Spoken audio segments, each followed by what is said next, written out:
आपली परीक्षा प्रणाली अधिक मजबूत करणारे विधेयक संसदेनं मंजूर केलं। पंतप्रधान मोदींचा विद्यार्थ्यांना आणखीन एक व्हिडिओ संदेश। पेपर लीक करणाऱ्या गँगला सोडणार नाही, मोदींचा इशारा। पंतप्रधान मोदींनी घेतली राष्ट्रपती द्रौपदी मुर्मूंची भेट। पेपरफुटी विरोधातील विधेयकाला दोन्ही सभागृहात मंजुरी मिळाल्यानं भेटीला महत्त्व। राष्ट्रपतींच्या मंजुरीनंतर विधेयकाला कायद्याचं स्वरूप मिळणार। प्रधान यांचा राजीनामा घेऊन मोदींनी स्वतःची खुर्ची वाचवली। मल्लिकार्जुन खरगेंचा पंतप्रधानांवर निशाणा, तर लाठीचार्जबाबत अमित शहा गप्प का? मोदींनी शहांचा राजीनामा घ्यावा, खरगे आक्रमक। आंदोलक विद्यार्थ्यांवर पायलट गनचा वापर गंभीर, आदेश असोत वा नसोत या दडपशाहीला थेट गृहमंत्री जबाबदार। अमित शहांनी राजीनामा द्यावा, संजय राऊत आक्रमक। जंतर मंतरवर शांततेमध्ये आंदोलन करणाऱ्यांवर कारवाई नाही, मात्र गुन्हेगारी पार्श्वभूमी असलेल्यांना दिलासा नाहीच। दिल्ली पोलिसांचं स्पष्टीकरण, सुप्रीम कोर्टाच्या आदेशाचं दिल्ली सरकार पालन करणार। पायलट गन वापराविरोधातील याचिकेवर सुप्रीम कोर्टामध्ये सुनावणी। आरएफच्या दारुगोळ्याची नोंद जपून ठेवा, सुप्रीम कोर्टाचे केंद्राला निर्देश। पायलटच्या कथित अतिवापराच्या पार्श्वभूमीवर नियमावली ठरवण्याची मागणी करा, सरन्यायाधीशांचा सल्ला। जंतर मंतरवर शांततेमध्ये आंदोलन करणाऱ्यांवर कारवाई नाही, मात्र गुन्हेगारी पार्श्वभूमी असलेल्यांना दिलासा नाहीच। दिल्ली पोलिसांचं स्पष्टीकरण, सुप्रीम कोर्टाच्या आदेशाचं दिल्ली सरकार पालन करणार। भाजपकडून मला अनेक ऑफर, कॉक्रोच जनता पार्टीच्या अभिजित दिपकेंचा मोठा दावा। आंदोलन मागे घेण्यासाठी आईवडिलांना धमक्या दिल्याचाही गंभीर आरोप। अभिजित दिपकेंचा दावा भाजपनं फेटाळला। भाजपकडून कुणीही दिपकेंना ऑफर दिल्या नाहीत। दिपकेंचं विधान खोटं, एखादं यश डोक्यामध्ये जाता कामा नये, केशव उपाध्यायांचा दिपकेंना टोला। नीट पुनर्परीक्षेच्या निकालाविरोधात दाखल केलेल्या 4 याचिका फेटाळल्या। मुंबई उच्च न्यायालयाच्या छत्रपती संभाजीनगर खंडपीठाचा निर्णय। याचिकांमधील दावे बिनबुडाचे असल्याचं म्हणत प्रत्येक याचिकाकर्त्याला ठोठावला 5,000चा दंड। बोगस डिग्री प्रकरणी पुणे विद्यापीठाचा कर्मचारी निलंबित। विद्यार्थ्याकडून 70,000 रुपये घेतल्याचा आरोप। महाराष्ट्रामध्ये डायरेक्ट डिग्री विकत मिळते, आता तरी झोपेतून उठा। उच्च शिक्षण मंत्र्यांवर रोहित पवारांची टीका। शिवसेना पक्षचिन्हाबाबत पुढील सुनावणी 4 ऑगस्टला होणार। कपिल सिब्बल यांच्याकडून फक्त आमदार अपात्रता प्रकरणावर युक्तिवाद।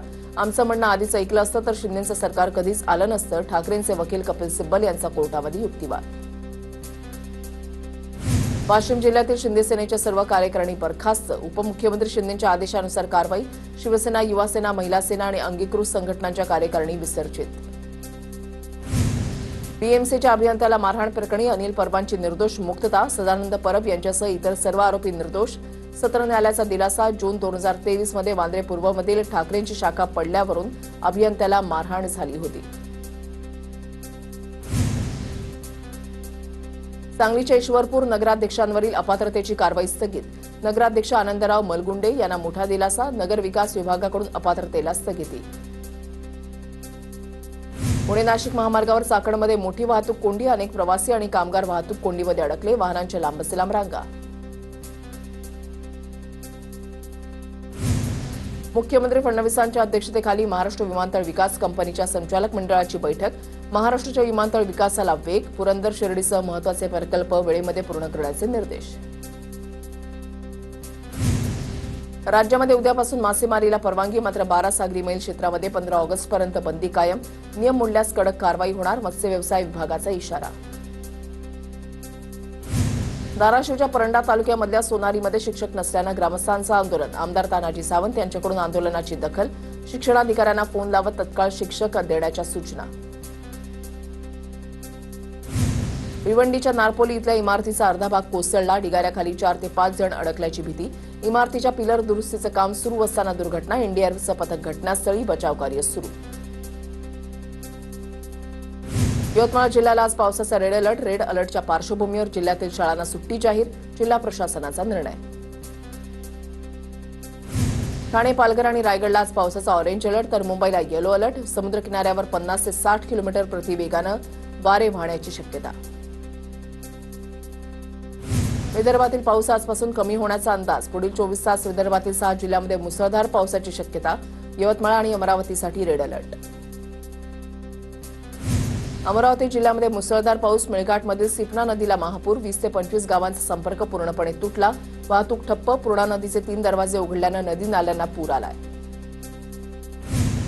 अमरावतीच्या शिरसगाव कसबामध्ये मेघा नदीला पूर. मेघा नदी आणि ब्राह्मणवाडा थडी गावातून वाहणाऱ्या पूर्णा नदीला पूर आलाय. जिल्हा प्रशासन अलर्ट मोडवर, नागरिकांना सतर्कतेचा इशारा. गडचिरोली शहरामध्ये पावसाची संततधार सुरू. नगर परिषद कार्यालयामध्ये पाणी शिरलं. कामकाज पूर्णपणे ठप्प. नागरिकांकडून संताप व्यक्त. वर्ध्याच्या देवळी तालुक्यामधल्या 6 रस्ते पावसामुळे बंद. सरुळमधील यशोदा नदीवरील पूल पाण्याखाली गेल्यामुळे वर्धा राळेगाव मार्ग बंद. तहसीलदारांकडून नुकसानग्रस्त भागाची पाहणी. यवतमाळच्या घाटंजी तालुक्यामधल्या जुनोनी गावात पुराच्या पाण्यातून अंत्ययात्रा. स्मशानभूमी आणि रस्ताच नसल्यामुळे ग्रामस्थांचा संताप. हक्काचा रस्ता कधी मिळणार, गावकऱ्यांचा सवाल. यवतमाळच्या आर्णीमध्ये 2 दुकानांमध्ये पाणी शिरलं. दुकानातील साहित्याचं मोठं नुकसान. दुकानदारांकडून भरपाई देण्याची मागणी. बीड जिल्ह्यामध्ये बहुतांश भागात पावसाची हजेरी. पावसाच्या सरींमुळे खरीप पिकांना नवसंजीवनी. शेतकऱ्यांना अद्यापही मुसळधार पावसाची प्रतीक्षा.